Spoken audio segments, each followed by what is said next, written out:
Why are you so clever? Ah!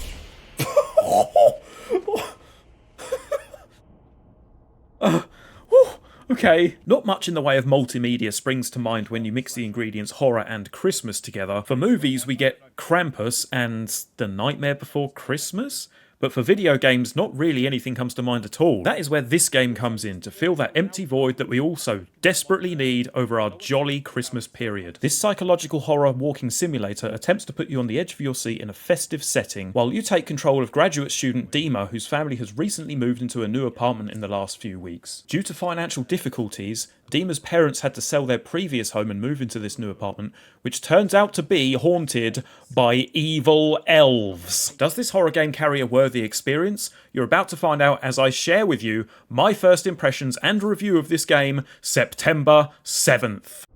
Or did you? There it is. I see it. Got it.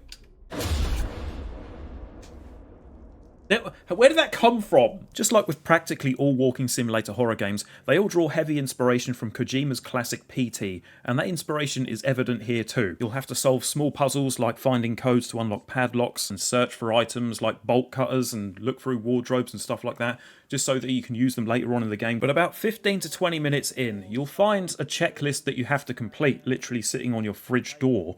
It's a list made up from your dad of chores that you have to do around the apartment, such as taking out the trash, cleaning the kitchen, and straightening up the sofa in the living room. Now, this is all well and good because it won't have you scratching your head or feel like you're lost in the apartment and not know what to do or what to interact with. So you have this list that literally tells you exactly what you need to do and where you need to go, which is fine if you don't want to spend a long time trying to figure things out yourself, but it kind of just kills any kind of challenge that there would have been if this list wasn't there to guide you and hold your hand the whole way through the apartment.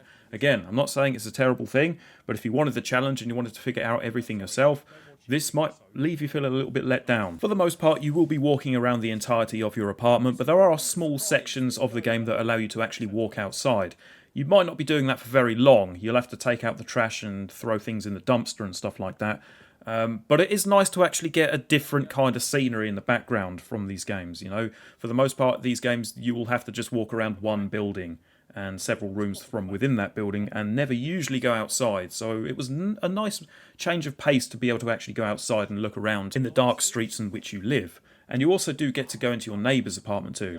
I say your neighbour's apartment, I mean maybe a brief corridor of your neighbour's apartment and have a look at some weird goings on in there, which is a nice touch and it gets you out of your own front door.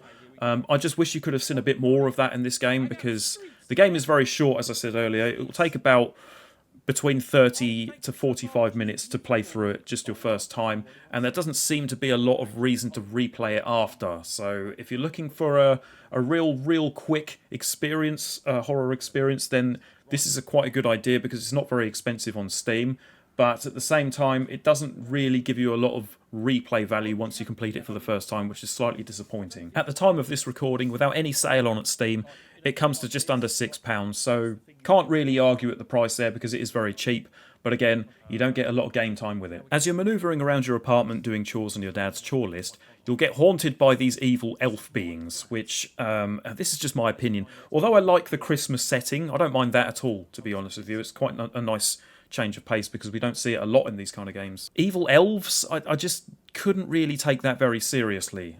I agree, you know, this is not meant to be a very serious game, but it's at least supposed to deliver a message or, you know, an insightful experience, or at least leave you with something after you finish the game. The game is very short, but also, yeah, I just couldn't get behind the idea of evil elves. It just didn't really scare me that much. Was that doll there before?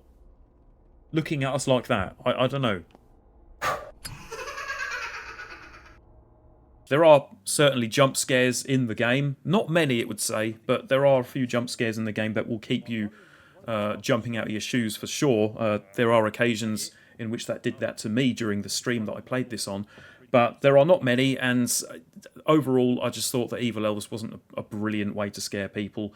It's more of a psychological experience really, rather than just jump scares, which is good because, you know, it's building up suspense and anticipation of what's to come next and that, which is a good thing. But overall, it didn't leave me feeling that scared after playing through my first playthrough of this game.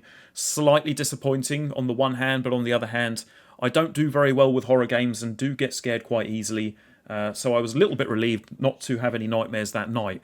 But saying that, it's a horror game, you should be scared of these games, and it didn't actually leave me that scared. Graphically, the game looks fine. I didn't experience any pop-ins or graphical issues as such, and the setting looks quite good too. The dingy apartment, the trash-filled streets and everything like that gives you a sense of what your family in the game is currently going through and the struggles and hardships that they're currently going through. The audio worked well there as well, from the little elf laughs that you hear in the background to your neighbour sobbing in the next room, to all the loud noises during the jump scares. Everything there worked fine. I recommend using a pair of headphones with the sound volume turned right up, obviously, since it's a horror game. But no complaints from me in terms of audio or graphics. If you're looking for a short horror game and creepy elves is your thing, then this might be the game for you. For me, on the other hand, I just didn't feel invested in the story, if I'm being honest with you. Like, you move into a new apartment with your parents because they're struggling financially, that's fine. Only to find out that your new apartment is being haunted by evil elves just didn't hook me in. Unlike some other games in this sort of genre, in the walking simulator horror genre, such as Sweet 776, where I did feel invested with the storyline because it was a much stronger storyline in my opinion. I also did a review on that game, by the way, if you want to check that out. I also feel that September 7th didn't really do a lot to build suspense, and the jump scares within the game were just very brief and very random from time to time. What I will always suggest, though, is to try the game for yourself if you like the look of it, rather than what the reviewer says, because it might just be that it's not for that reviewer and it might be for you. I mean, it only costs small change to download this game off Steam, so why not give it a go if you like the look of it? I'll have a link in the description as to where you can download it on Steam as well. Overall, for me, I feel that September the 7th falls short, and that there are better options out there in terms of this genre. But I would love to hear what you guys think of September the 7th. Did you play it? Did it scare you? Are you into freaky elves? What did you think of this game? Please let me know in the comments down below. If you know about this game but you're on the fence about it and this review may have helped you a little bit, I really appreciate you watching it, and feel free to leave a like and subscribe if you're feeling generous, because it really helps the channel out. Thanks so much for watching. I'll see you all next time for another indie game horror review. And the last thing to say, really, just to sign it all off, is, I suppose, Happy Christmas. Or just goodbye, I suppose, if it's not Christmas time when you're watching this video. Thanks.